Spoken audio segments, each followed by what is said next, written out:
नमस्कार। आईबीएस की समस्या से जूझते हुए लोगों के लिए 3 ऐसी बातें जिन पर अगर आईबीएस के मरीज थोड़ा सा ध्यान देंगे तो निश्चित ही आईबीएस में बहुत अच्छा आराम चालू हो जाएगा। अब सबसे पहले मैं एक बात बोलना चाहूंगा कि अगर आईबीएस या मैं तो कहता हूं किसी भी बीमारी में अगर आप ये सोच करके बैठे हैं कि कोई एक मंत्र पढ़ दे और आपकी बीमारी ठीक हो जाए, ईश्वर करे ऐसा हो भी जाए। मैं तो खुद ही चाहता हूं कि सारे के सारे लोग बहुत अच्छे तरीके से स्वस्थ जीवन व्यतीत करें, लेकिन मुझे ऐसा लगता है कि ये जो सोच है कि तुरंत बिना कुछ किए मिल जाएगा सब कुछ, बिना कुछ किए स्वास्थ्य मिल जाएगा, ये शायद संभव नहीं है। शायद शब्द मैं इसलिए लगा रहा हूं कि ईश्वर की कृपा के माध्यम से तो क्या संभव नहीं है, सब कुछ हो सकता है, लेकिन ईश्वर भी कृपा निश्चित ही उन पर करते हैं जो अभ्यास प्रयास निरंतर करते रहते हैं।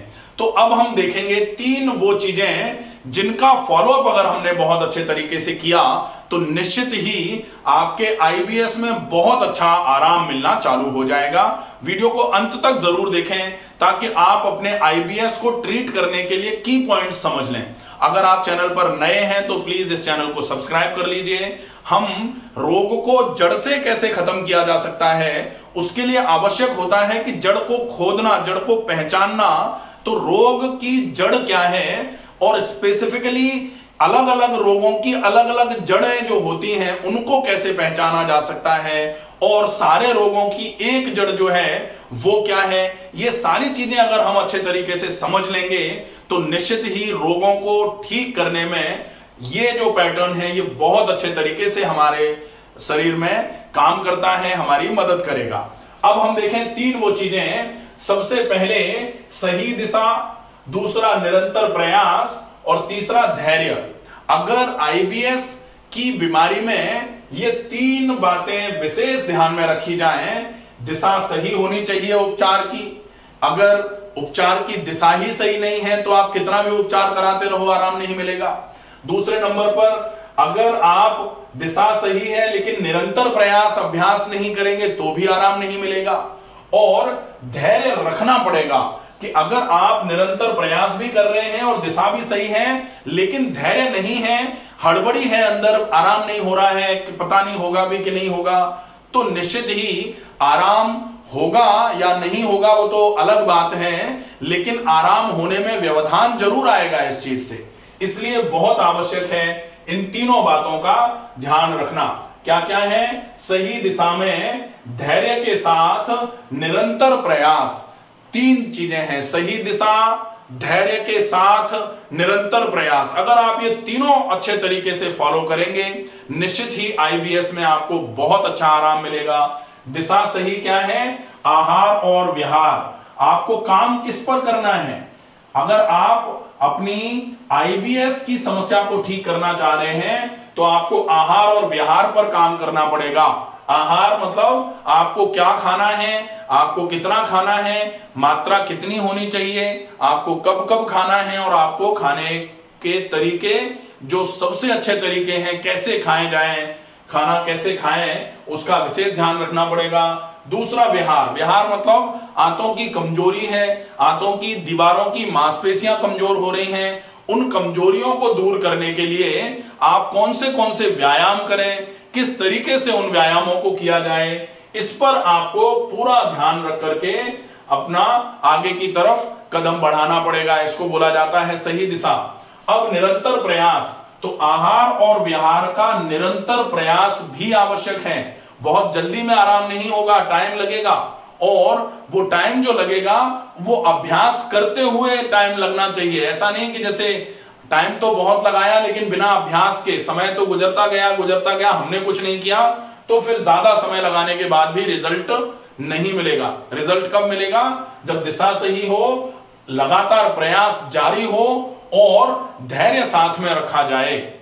कहा जाता है ना कि धैर्य अगर नहीं है, धैर्य विहीन व्यक्ति जो है वो निश्चित ही कहीं भी पहुंचने में बहुत ज्यादा टाइम लग सकता है उसको, क्योंकि धैर्य नहीं है। धैर्य विहीन व्यक्ति तो डेफिनेटली धीरे धीरे करके और रोगों को अंदर भरता चला जाता है। इसलिए इन तीनों चीजों पर विशेष ध्यान रखने की आवश्यकता है।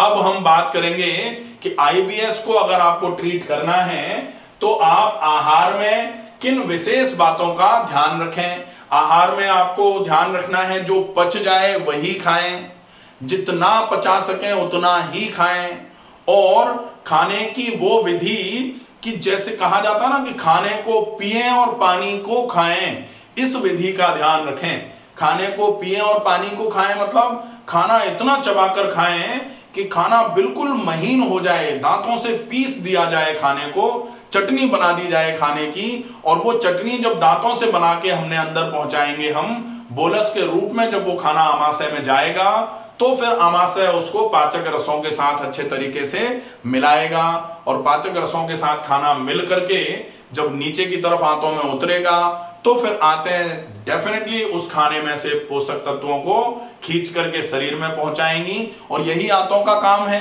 आंतों की कमजोरी का मतलब आंतों की कार्यक्षमता में कमी, और कार्यक्षमता में कमी क्यों?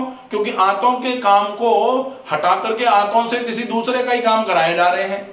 तो अगर जिसका जो काम है उसके अलावा उसको कोई दूसरा ही काम दे दो तो कार्यक्षमता तो अपने आप ही कमजोर हो जाएगी। क्योंकि अगर आंतें केवल अवशोषण करने के लिए हैं, सक्कस एंटेरिकस जो होता है उसको रिलीज करके खाने को अच्छे तरीके से कायल में कन्वर्ट करके फिर उसमें से पोषक तत्वों को शरीर में भेजने का काम आंतों का है। लेकिन आंतें अगर मान लो खाने को मिलाती रहे पाचक रसों के साथ, जो स्टमक का काम था, स्टमक खाने को तोड़ता रहे जो दांतों का काम था, तो फिर गड़बड़ हो जाएगा ना। कहा जाता है जा का काम उसी को साजे, दूजा करे तो डंका बाजे, फिर गड़बड़ हो जाती है व्यवस्था।